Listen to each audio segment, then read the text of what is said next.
আসসালামু আলাইকুম, সবাইকে স্বাগত জানাচ্ছি বিডিভিউজে। আপনাদের সঙ্গে আছে আমি তাসনিম হোসাইন। গাজা ও পশ্চিম তীরে রক্ষাকারী বাহিনী পাঠানোর দাবি সম্প্রতি জোরালো হয়েছে। ডাক্তার, মেডিকেল গ্রুপ, ফিলিস্তিনি বিভিন্ন প্রতিষ্ঠান এবং সাধারণভাবে আরব নাগরিক সমাজের সবাই এই দাবি তুলেছে। গত বছর আরব লীগ এবং মানবাধিকার গ্রুপগুলো গাজায় শান্তিরক্ষী পাঠানোর আহ্বান জানিয়েছিল। গাজা থেকে যে নৃশংসতা এখন লাইভ সম্প্রচার করা হচ্ছে, সারা বিশ্ব সেটা দেখছে। এরপরও তথাকথিত বিশ্ব নেতারা আন্তর্জাতিক আইন বাস্তবায়ন করতে দ্বিধা করছেন। বিশ্লেষকরা বলছেন, এই অবস্থায় ভয়াবহ বিপর্যয় থেকে ফিলিস্তিনিদের রক্ষার জন্য একেবারে নতুন যেটা করা দরকার সেটা হলো সেখানে রক্ষাকারী বাহিনী পাঠানো। বিস্তারিত থাকছে হায়দার সাইফের প্রতিবেদনে।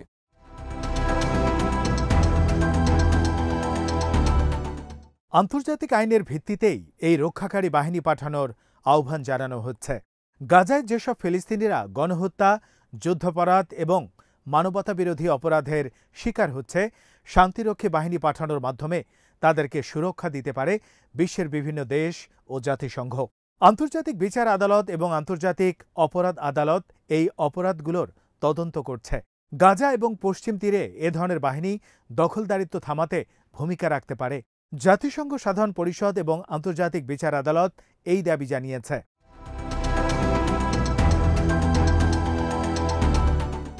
তবে রক্ষাকারী বাহিনী পাঠানোর বেশ কিছু চ্যালেঞ্জও রয়েছে।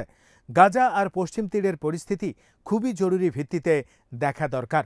লেবানন ও ইয়েমেনের সশস্ত্র গ্রুপগুলো সামরিক চাপ দিয়ে ফিলিস্তিনিদেরকে রক্ষার চেষ্টা করেছিল, কিন্তু তারা সহিংসতা বন্ধ করতে পারেনি।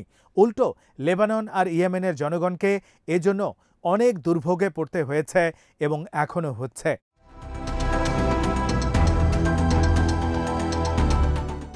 এই কারণে সেখানে আন্তর্জাতিক রক্ষীকারী বাহিনী দরকার। ফিলিস্তিনিরা বিশ্বের কাছে এতটুকুই চাচ্ছে তাদেরকে রক্ষা করা হোক। এই বাহিনী একটা মানব ঢাল হিসেবে কাজ করবে। ইসরায়েলি জায়নবাদীরা যে নেতিবাচক অর্থে এই মানব ঢাল কথাটাকে ব্যবহার করে, সেই অর্থে নয়, বরং এর উদ্দেশ্য হবে শান্তিপূর্ণ উপায়ে এই বাহিনীকে ব্যবহার করে ফিলিস্তিনিদের ধ্বংসযজ্ঞ থেকে রক্ষা করা। এই বাহিনী উপস্থিত থাকলে অগণিত বেসামরিক জীবন রক্ষা পাবে। 1 বছরের বেশি সময় ধরে ফিলিস্তিনিদের উপর বোমা ফেলা হচ্ছে, তাদেরকে অবরোধ করে রেখে দুর্ভিক্ষের মধ্যে ঠেলে দেয়া হয়েছে।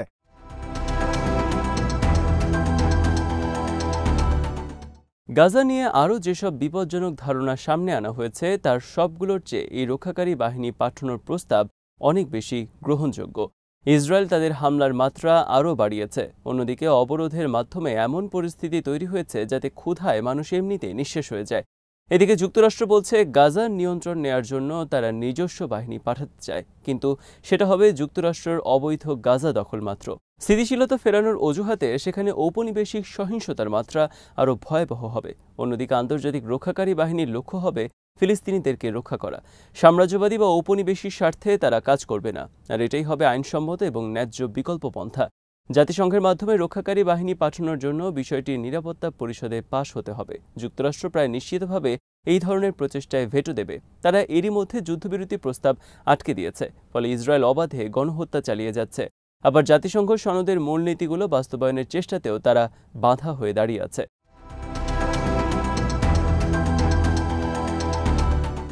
যে মার্কিন সরকার গাজা থেকে ফিলিস্তিনিদের গণহারে উৎখাতের পরিকল্পনাকে সমর্থন করে, তাদের অধীনে আশা করার খুব বেশি কিছু থাকে না।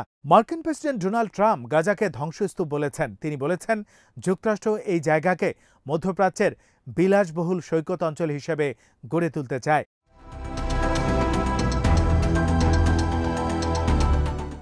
যেহেতু রক্ষাকারী বাহিনী পাঠানোর বিষয়টি নিরাপত্তা পরিষদে আটকে যাবে, সেক্ষেত্রে আরেকটি বিকল্প হল জাতিসংঘ সাধারণ পরিষদের মাধ্যমে চেষ্টা করা। সেখানেও ভোটারদের উপর যুক্তরাষ্ট্রের যথেষ্ট প্রভাব রয়েছে, এমনকি ফিলিস্তিনি কর্তৃপক্ষের উপরও তাদের প্রভাব রয়েছে। কিন্তু সম্ভাব্য বিকল্প হিসেবে এটাকে বিবেচনায় রাখতে হবে। চলতি মে মাসে সাধারণ পরিষদের অধিবেশনে এ ব্যাপারে প্রচেষ্টা নেওয়া হতে পারে। এই প্রক্রিয়া সফল করতে জোরালো কূটনৈতিক প্রচেষ্টাও চলতে থাকবে।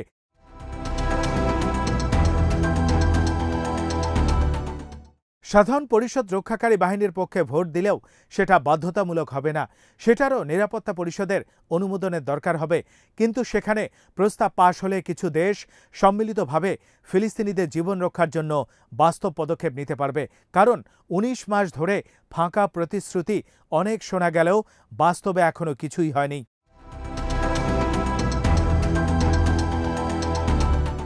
আরেকটি সমস্যা হলো শান্তিরক্ষী মিশন প্রায়ই গ্লোবাল সাউথের দেশগুলো দ্বারা ব্যাহত হয়। সেগুলোর পেছনেও কারণ রয়েছে। জাতিসংঘ শান্তিরক্ষীদের মাঝে মাঝে এই অঞ্চলের নিয়ন্ত্রণের অস্ত্র হিসেবে ব্যবহার করার চেষ্টা হয়েছে। তারা সাম্রাজ্যবাদী শক্তিগুলোর স্বার্থে কাজ করেছে। অনেক সময় তারা নিজেরাই বিভিন্ন অপকর্মে জড়িয়ে গেছে।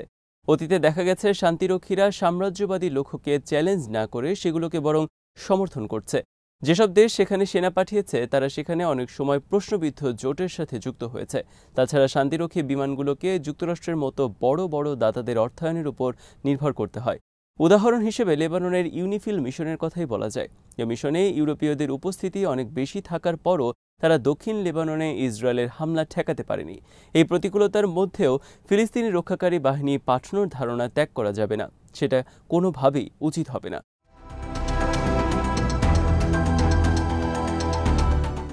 চ্যালেঞ্জগুলো বড় ধরনের, কিন্তু রক্ষাকারী বাহিনী পাঠানো দাবিটা আরও অনেক গুরুত্বপূর্ণ।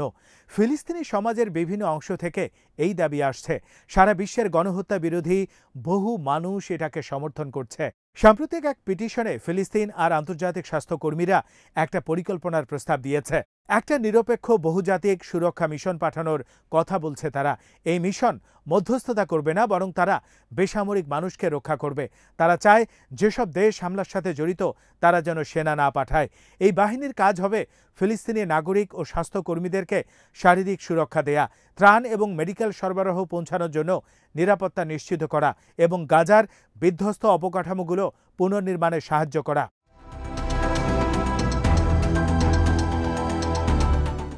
ফিলিস্তিনি এনজিওগুলোর নেটওয়ার্ক ও আন্তর্জাতিক সুরক্ষার আহ্বান জানিয়েছে।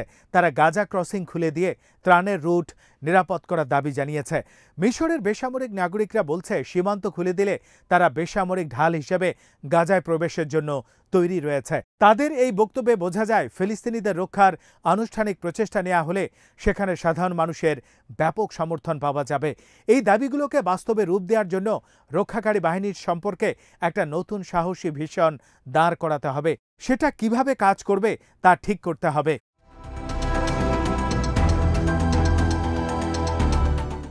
গণহত্যা বিরোধী দেশগুলো এবং নাগরিক সমাজের বিভিন্ন গ্রুপকে সম্মিলিতভাবে চাপ দিতে হবে যাতে নিরাপত্তা পরিষদকে এড়িয়ে এই ধরনের পদক্ষেপ নেওয়া যায়। মে মাসে জাতিসংঘ নিরাপত্তা পরিষদের যে বিশেষ অধিবেশন বসতে যাচ্ছে সেদিকে মনোযোগ দিতে হবে তাদেরকে অবশ্যই মার্কিন চাপ উপেক্ষা করে শান্তিরক্ষী পাঠানোর পক্ষে ভোট দিতে হবে। এ প্রস্তাব বাস্তবায়নে গ্লোবাল সাউথের দেশগুলোর মধ্যে নতুন জোট গড়ে তুলতে হবে। গণহত্যা বিরোধী দেশগুলোর মধ্যে অংশীদারিত্ব গড়তে হবে যারা সাম্রাজ্যবাদী নিয়ন্ত্রণের বাইরে থেকে সেনা পাঠাবে এবং মিশনে অর্থায়ন করবে। নিরাপত্তা পরিষদের অনুমোদন ছাড়াই এই ধরনের মিশন এগিয়ে নেওয়া সম্ভব।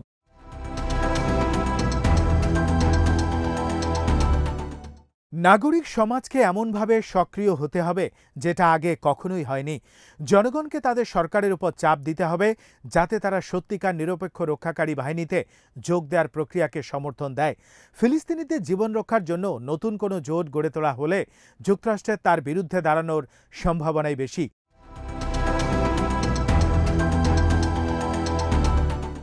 তারা এটাকে তাদের জন্য ক্ষমতার চ্যালেঞ্জ মনে করবে। তথাকথিত গণহত্যা বিরোধী প্রচেষ্টায় পশ্চিমাদের যে নিয়ন্ত্রণ রয়েছে সেটা তারা হাতছাড়া করতে চাইবে না। নিরাপত্তা পরিষদে যুক্তরাষ্ট্র ভেটো ক্ষমতা খাটাবে, কিন্তু গণহত্যা বিরোধী দেশ ও নাগরিক সমাজকে এই ভেটো উপেক্ষা করতে হবে। তাদেরকে স্বাধীনভাবে মিশন গড়ে তুলতে হবে।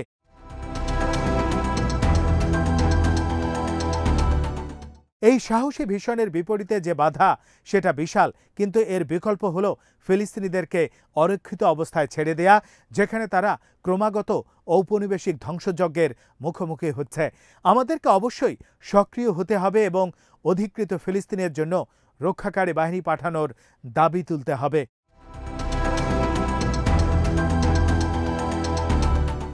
ফাঁকা গুলির সময় পার হয়ে গেছে।